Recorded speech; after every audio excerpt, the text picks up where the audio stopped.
Mari Bapak Ibu, sebelum kita mendengarkan firman Tuhan hari ini, saya mengajak kita semua untuk kita mau berdoa.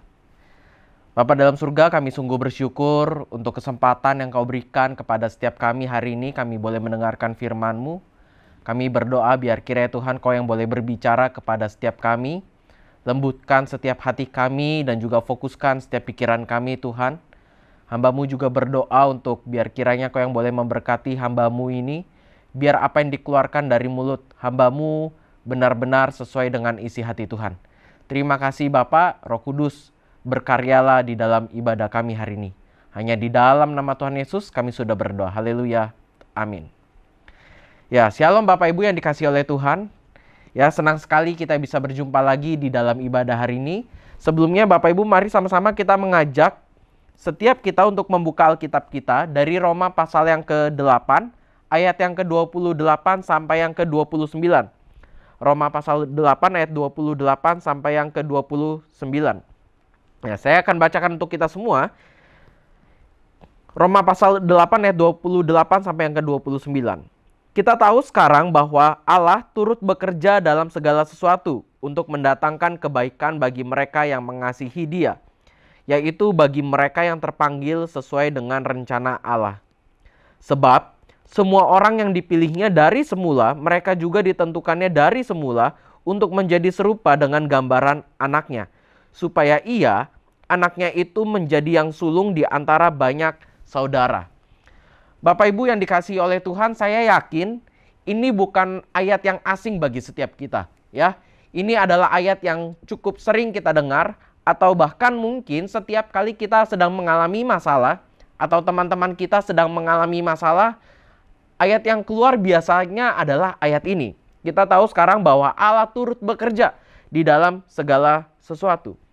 Namun sayangnya Bapak Ibu, ternyata ayat ini sering disalahgunakan oleh orang Kristen yang sebenarnya punya maksud tujuan yang baik, menghibur teman-temannya mungkin sedang dalam berduka. Misalnya waktu itu saya pernah ketemu Bapak Ibu ketika ada satu teman saya yang sedang berduka, dan teman saya yang satu lagi tiba-tiba datang dan kemudian dia bilang, "Kamu sabar ya. Ya, kita tahulah bahwa Tuhan akan mendatangkan kebaikan. Ya, mungkin sekarang kamu kehilangan, tapi ya pokoknya suatu saat akan mendatangkan kebaikan," Bapak Ibu. Mungkin kalau saya di posisi teman saya yang sedang berduka, saya akan bertanya kepada Tuhan jadinya. Kenapa? Karena kalau Tuhan merencanakan sesuatu yang baik, kenapa ini terjadi? Di manakah Tuhan? Dan maka dari itu Bapak Ibu, saya mengajak kita semua untuk sama-sama kita mau belajar tentang firman Tuhan hari ini. Ya, penting Bapak Ibu bagi setiap kita untuk mengerti konteks. Minggu kemarin kita sudah belajar tentang iman. Ya, tentang iman yang benar. Iman yang benar itu berdasarkan apa kata Alkitab. Ya, iman itu bukan cuma iman yang sekedar hanya percaya aja, tetapi iman itu adalah iman yang punya dasarnya apa? Alkitab. Tetapi nggak sampai situ aja Bapak Ibu. Kita juga perlu namanya untuk menggali Alkitab. Kita juga perlu namanya untuk mempelajari setiap ayat, ya. Dan maka dari itu saya mengajak kita semua untuk sama-sama, mari kita mau belajar tentang salah satu ayat di Alkitab, khususnya dari Roma pasal 8 ayat 28. Nah, sebelum kita masuk lebih dalam, saya mengajak kita semua untuk memahami konteks, ya. Kenapa Paulus berkata demikian? Kenapa Paulus menulis, kita tahu sekarang bahwa Allah turut bekerja di dalam segala sesuatu dan selanjutnya, ya. Nah, ternyata Bapak Ibu di dalam konteks pasal yang ke-8, kitab Roma ini sebenarnya berbicara tentang Roh Kudus dengan kehidupan orang percaya, ya. Jadi konteks pasal 8 secara garis besar berbicara tentang kehidupan orang percaya dengan Roh Kudus. Nah, mulai dari pasal 8 ayat 1 sampai yang ke-17 itu berbicara tentang tentang peranan Roh Kudus di dalam kehidupan orang percaya, ya. Jadi pertama itu ayat pertama berbicara tentang peranan Roh Kudus di dalam kehidupan orang percaya, dan yang kedua adalah berbicara tentang tanggung jawab kita sebagai orang percaya, ya. Ayat 18 sampai 30. Nah, tanggung jawab kita sebagai orang percaya itu apa sih? Tanggung jawab orang percaya salah satunya adalah bertahan di dalam penderitaan. Sekali lagi ya, salah satu tanggung jawab orang percaya adalah bertahan di dalam pencobaan, ya. Jadi sebenarnya di dalam konteks Roma pasal 8 ini sebenarnya lagi berbicara tentang penderitaan, dan itu yang akan kita bahas. Dan mungkin bagi setiap kita sering nggak pernah mendengar, mungkin kalau berbicara tentang penderitaan, pernah mendengar seperti ini. Ya, saya sudah melayani Tuhan, saya sudah setia sama Tuhan, tetapi mengapa saya masih hidup dalam penderitaan? Kenapa saya masih menderita? Ternyata Bapak Ibu, penderitaan itu adalah bagian hidup setiap manusia. Tidak ada orang di dunia ini yang bisa terlepas dari yang namanya penderitaan. Ya, penderitaan ini harus dihadapi oleh setiap orang, baik itu Kristen maupun non-Kristen. Ini mencakup untuk seluruh semua orang, Bapak Ibu. Ya, dan tidak ada di dunia ini yang bisa terlepas dari yang namanya penderitaan, bahkan orang Kristen sekalipun. Kalau misalkan kita lihat Bapak Ibu, bahkan orang yang sehebat Rasul Paulus pun, ya, dan para rasul-rasul Yesus yang lainnya, Bapak Ibu, mereka itu semuanya hidup di dalam penderitaan. Dan mereka itu semuanya menanggung hidup mereka di dalam penderitaan. Dan mereka semua itu bertahan, Bapak Ibu. Jadi kesimpulannya adalah iman dan kesetiaan kepada Tuhan tidak menjamin kita supaya kita bisa terlepas dari yang namanya penderitaan. Penderitaan itu harus dihadapi, bukan dihindari. Ya. Dan sekarang mari sama-sama kita belajar apa sih maksudnya bahwa Allah itu turut bekerja. Ya, kita perlu menyadari Bapak Ibu, ketika kita sedang mengalami yang namanya penderitaan, kita perlu menyadari bahwa Allah itu turut bekerja di dalam segala sesuatu untuk mendatangkan kebaikan bagi mereka yang mengasihi Dia. Ya, apa sih maksudnya dengan kata Allah itu turut bekerja? Kalau misalkan Allah turut bekerja, di manakah Allah ketika ada yang namanya pembunuhan? Ketika Allah turut bekerja, di manakah Allah ketika ada yang namanya penderitaan? Ketika ada orang yang harus meninggal karena kelaparan, di manakah Allah? Ya, Bapak Ibu, pertanyaan-pertanyaan seperti ini saya yakin bukanlah pertanyaan yang mudah. Ini pertanyaan yang sangat sulit, dan saya yakin tidak ada jawaban di dunia ini yang secara spesifik bisa menjawab pertanyaan-pertanyaan tersebut. Tetapi hari ini kita akan belajar Bapak Ibu bahwa walaupun ada begitu banyak misteri yang tidak kita bisa jawab Bapak Ibu di dalam dunia ini, melalui firman ini kita belajar bahwa ada penghiburan di dalam setiap penderitaan. Ya. Nah, kembali lagi ke dalam teks pasal ayat yang ke-28 Bapak Ibu, kata Allah turut bekerja di dalam Alkitab bahasa Indonesia memang secara kurang lengkap Bapak Ibu, ya. Kurang lengkap dalam artian tidak ada menerangkan waktu, ya. Kalau misalkan kita lihat Allah itu turut bekerja, dikatakan bahwa Allah itu turut bekerja. Kapan Allah bekerja? Apakah di dalam awal penderitaan, di tengah, atau di akhir? Ya, di awal, tengah, atau di akhir? Ya. Di manakah Allah ketika ada terjadi kejahatan dan lain sebagainya macamnya? Apakah Allah itu hanya Allah yang ya saya memakai penderitaan di akhir saja gitu ya? Lalu apa maksudnya Paulus dengan berkata Allah itu turut bekerja? Mari sama-sama kita mulai dari Allah Bapak Ibu ya. Nah, Allah itu bekerja di mana sih? Di awal, tengah, atau di akhir? Bagi sebagian orang mungkin akan berpikir bahwa Allah itu bekerja di akhir. Contohnya misalkan ya. Misalkan ketika kita menderita Bapak Ibu dan akhirnya kita mulai berpikir, "Oh iya, ya setelah kita menderita dan akhirnya kita mulai berpikir jernih gitu, dan akhirnya kita bisa mengambil kesimpulan, wah iya nih, ini Allah turut bekerja." Nah, orang-orang seperti itu Bapak Ibu adalah orang-orang tipe yang biasanya melihat segala sesuatunya itu Allah itu bekerja di akhir. Padahal apakah Alkitab berkata demikian? Tidak. Ya, Alkitab tidak berkata Allah itu bekerja di akhir. Tetapi Alkitab justru mengajarkan bahwa Allah turut bekerja, maksudnya adalah Allah itu bekerja dari awal, sekarang, dan sampai yang akan datang Bapak Ibu. Allah itu dengan kata lain, Allah telah bekerja, sedang bekerja, dan akan bekerja. Ya. Penafsiran yang salah terhadap ayat ini Bapak Ibu kadang bisa membuat orang menjadi tutup mata terhadap yang namanya penderitaan. Ya, saya waktu itu pernah ketemu Bapak Ibu. Ini teman saya sendiri ya. Waktu itu posisi saya lagi sakit. Pas lagi sakit dan saya lupa, pokoknya semacam demam gitu ya. eh, semacam demam, dan akhirnya dia bilang seperti ini kepada saya. Sur, itu kamu itu bukan sakit. Loh, kalau bukan sakit apa? Iya, tapi pikiran kamu yang terlalu banyak menanggung pikiran gitu ya. Pokoknya kamu lagi banyak menanggung beban dan akhirnya kamu merasakan kamu itu sakit. Jadi sakit itu tidak nyata. Sakit itu nggak real. Yang ada adalah kamu itu terlalu stres, terlalu banyak mikirin hal, dan akhirnya kamu jadi merasa badan kamu kurang enak, kamu batuk-batuk. Intinya lagi seperti itu, Bapak Ibu. Ya.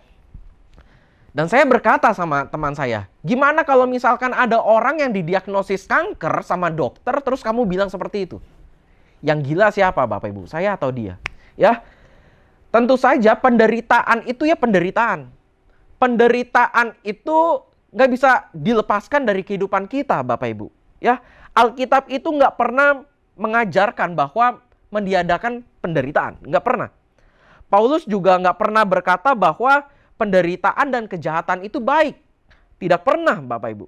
Dan Paulus juga nggak pernah berkata bahwa semuanya akan baik-baik saja ketika kita menderita, asalkan kita punya iman. Apakah Paulus berkata demikian? Tidak. Ya. Apakah Paulus pernah berkata bahwa kita juga akan mengerti kehendak Tuhan, mengapa penderitaan ini terjadi? Tentu saja jawabannya tidak. Lalu apa yang Paulus katakan ketika kita mengalami yang namanya penderitaan? Paulus hanya berkata, Allah sedang bekerja untuk mendatangkan kebaikan. Ada sebuah penghiburan, Bapak Ibu, bagi setiap kita yang sedang mengalami yang namanya penderitaan. Ya, Allah itu turut bekerja juga di dalam penderitaan kita. Bukan hanya di akhir penderitaan kita, tetapi Allah juga bekerja ketika kita menderita. Bukan hanya ketika kita menderita, tetapi Allah juga bekerja sebelumnya. Ya, di sini Bapak Ibu, Paulus ingin memberikan sebuah penghiburan bahwa kita itu ketika kita menderita, kita tidak sendirian. Kita itu ada bersama-sama dengan Tuhan, dan Tuhan itu ada bersama-sama dengan kita. Nah, contohnya seperti ini, Bapak Ibu. Ya, untuk memudahkan apa sih maksud dari Allah turut bekerja, ya. Maksudnya gini, contoh. Ceritanya ada seorang anak kecil, Bapak Ibu, yang takut akan kegelapan, ya. Nah, tiba-tiba waktu dia lagi mau tidur malam, dan kemudian mati lampu di rumahnya. Dan setelah mati lampu, keadaan semua sekelilingnya gelap, dan akhirnya dia mulai teriak, "Papa, papa, papa, tolong!" gitu ya. "Tolong kemari ke sini, aku takut gelap," gitu. Dan gak lama papanya datang ke kamar anaknya dan lalu duduk di sebelah anaknya dan sambil memeluk anaknya. Dan papanya mulai berkata, "Jangan takut, Nak. Bapak ada di sini." Pertanyaannya, Bapak Ibu, apakah kegelapannya hilang? Tidak. Kegelapannya tidak hilang. Lalu apa yang membedakan? Yang membedakan adalah respon sang anak. Di dalam kegelapan itu yang dia merasa sendirian, dia mulai berteriak kepada bapaknya. Dia takut, Bapak Ibu, ketika menghadapi yang namanya penderitaan kegelapan. Tetapi ketika bapaknya datang, walaupun situasinya gelap, dia tidak takut lagi. Kenapa? Karena ada Bapa yang bersama dengan dia. Begitu juga di dalam kehidupan kita, Bapak Ibu. Mungkin kita sedang mengalami yang namanya masalah. Mungkin kita sedang mengalami yang namanya penderitaan, Bapak Ibu. Tetapi percayalah bahwa Tuhan ada bersama-sama dengan kita, dan kita tidak sendirian. Dikatakan juga bahwa Allah itu turut bekerja di dalam segala sesuatu. Apa sih maksudnya di dalam segala sesuatu? Kalau Allah turut bekerja di dalam segala sesuatu, harusnya tidak ada yang namanya penderitaan dan lain sebagainya macamnya, ya. Apakah segala sesuatu itu termasuk hal yang baik saja atau buruk saja atau semuanya? Tentu saja jawabannya ya, semuanya. Allah turut bekerja di dalam segala sesuatu. Maksudnya adalah ya segala sesuatu. Baik itu keadaan yang baik itu keadaan di dalam penderitaan sekalipun, dan bahkan di dalam dosa sekalipun, ya. Nah, Bapak Ibu, di dalam bahasa Inggris itu ada kata yang namanya work together, ya. Bekerja bersama-sama, ya. Maksudnya apa? Maksudnya seperti ini, Bapak Ibu, ya. Di dalam work together itu pakai kata synerge yang akhirnya menghasilkan di dalam bahasa Inggris itu kata sinergi, ya. Nah, waktu saya mencari arti kata sinergi, Bapak Ibu, ternyata Kira-kira arti kata sinergi itu seperti ini ya. Ketika ada dua elemen atau lebih yang ditaruh bersama-sama sehingga menghasilkan sesuatu yang harmonis ya. Sinergi itu artinya adalah ketika ada dua elemen atau lebih yang ditaruh secara bersama-sama sehingga menghasilkan sesuatu yang harmonis. Dan inilah yang dimaksud Paulus ketika Paulus berkata bekerja bersama, work together ya. Ada sebuah sinergi ilahi, sebuah sinergi yang positif yang dapat menghasilkan sesuatu yang positif, Bapak Ibu. Contoh misalkan untuk mempermudah ya. Nah, Bapak Ibu, waktu kemarin-marin itu saya nggak sengaja ngelihat di Facebook ya, ada sebuah restoran yang menghidangkan sebuah makanan itu keren banget ya.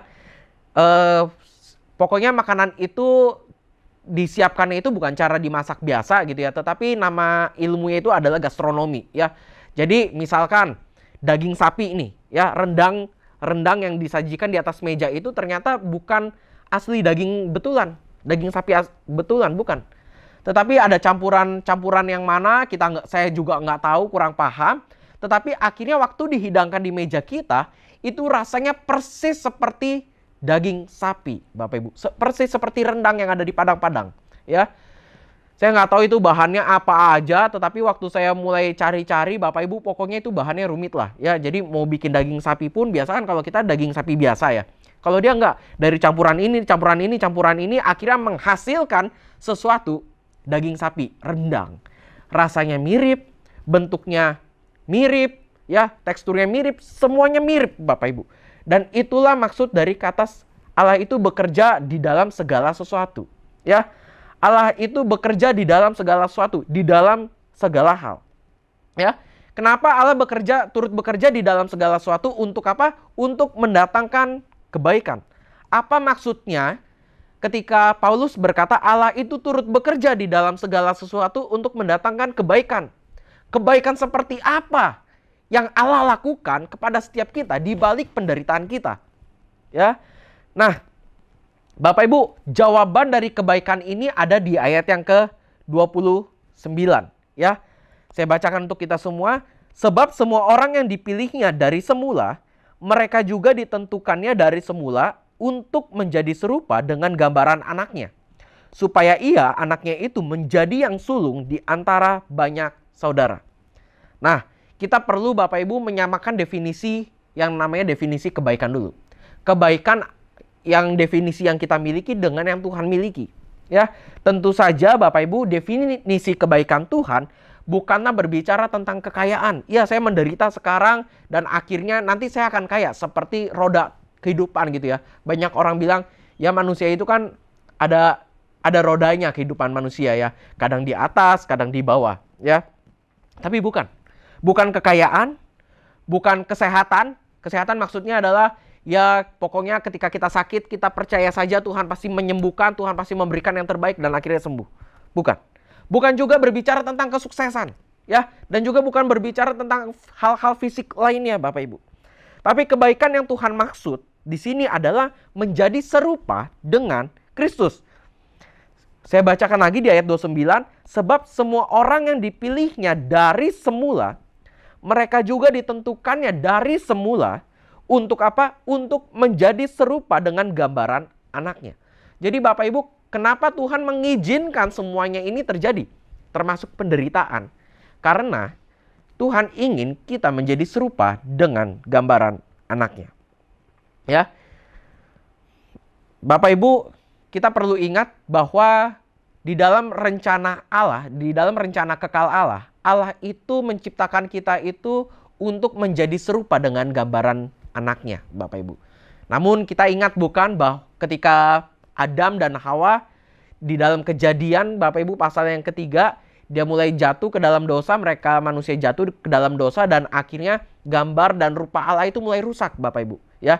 Gambar dan rupa Allah mulai rusak. Dan Allah ingin rencana kekalnya ini terus berjalan. Bagaimana caranya berjalan? Caranya supaya tetap berjalan adalah Allah memakai yang namanya penderitaan ini supaya kita menjadi serupa dengan Kristus, Bapak Ibu, ya.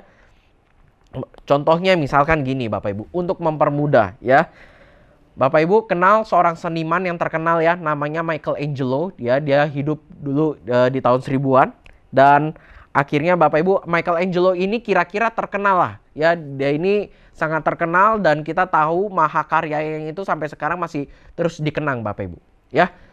Satu kali Bapak Ibu ada sebuah cerita. Ceritanya ini Michelangelo pergilah ke sebuah gunung ya, ke sebuah bukit gitu, dan kemudian pulang-pulang dia itu membawa sebuah batu, bongkahan batu yang sangat besar Bapak Ibu.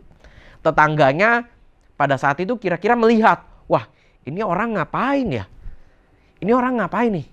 Bawa batu yang nggak jelas bentuknya, gede sih, nggak jelas, tapi nggak jelas bentuknya, dibawa ke dalam rumah dia, gitu ya. Nah, tetangganya ini tahu gak Michelangelo ini siapa? Tahu, ya. Dia ini seorang seniman, ya. Kemudian abis itu, ya udahlah, tetangganya pikir ya udahlah biarin aja gitu kan. Mungkin dia pengen membuat sesuatu apa gitu kan. Namanya juga orang seni ya, orangnya berpikirnya itu hebat-hebat, ya. Dan akhirnya dibawa masuk itu batu ke dalam rumahnya. Setelah itu nggak lama Bapak Ibu, Michelangelo keluar lagi. Mulai dia membeli peralatan-peralatan untuk mengukir ya. Mulai beli obeng, terus yang palunya dan lain sebagainya ya. Dia mulai beli barang. Tetangga yang ngeliat, ini orang ngapain bolak-balik gitu kan. Sebentar beli ini, sebentar beli ini, sebentar beli ini gitu ya. Nah, dan akhirnya malam pun tiba Bapak Ibu. Setelah malam tiba, tetangganya ini mulai mendengar, wah ada suara ketok-ketok nih, apaan nih ya? Tiap hari Bapak Ibu ya, nggak cuma malam aja, tadinya cuma malam, sekarang juga pagi. Setiap hari ada yang mengetok ya. Tetangganya udah mulai berpikir, oh ini pasti Michelangelo pengen membuat sesuatu ya. Cuma nggak tahu dia ingin membuat apa gitu kan, membuat patung kah, membuat meja, bangku atau apa gitu ya. So tetangganya membiarkan saja gitu ya.